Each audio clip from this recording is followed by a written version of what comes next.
This man had lived 2 lives, yet he had never seen such an arrogant woman. She dared to plagiarize his poems from his previous life and completely outmatched him at the poetry gathering where he excelled the most, leaving him utterly defenseless. And it all began with this poetry gathering by the winding stream, an event that determined the future of countless individuals. Pay attention, both the man and woman in front of you are reborn individuals carrying memories from their past lives. The man was named Gu Wenyuan. In his previous life, it was precisely by excelling in this poetry gathering that he rose to prominence and enjoyed a meteoric rise thereafter. In this life, he was brimming with confidence, ready to replicate his past glory. But he was unaware that the woman opposite him, Liu Hui, the wife of the current prince, had only one goal in this life: to utterly crush him at the place where he was most proud. The poetry gathering commenced,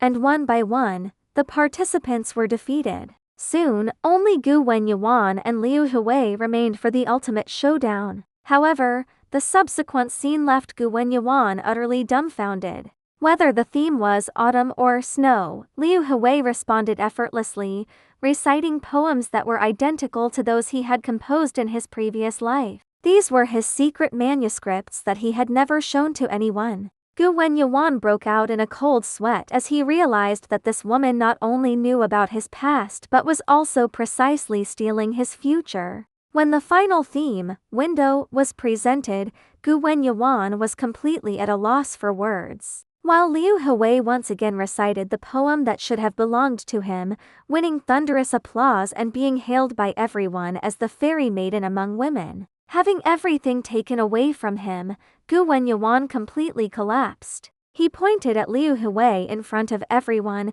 accusing her of being a shameless thief who plagiarized poetry. But when everyone demanded evidence from him, he was left speechless. For his evidence was the memories from his previous life, which he could never tell anyone. Just as Gu Wenyuan became the laughingstock, everyone turned on Liu Hui, demanding that she provide evidence to prove her innocence. Gu Wenyuan sneered inwardly, knowing that this woman would never be able to produce any evidence. However, Liu Hui simply smiled calmly and said that she certainly had evidence. How was she going to prove that these poems were written by her?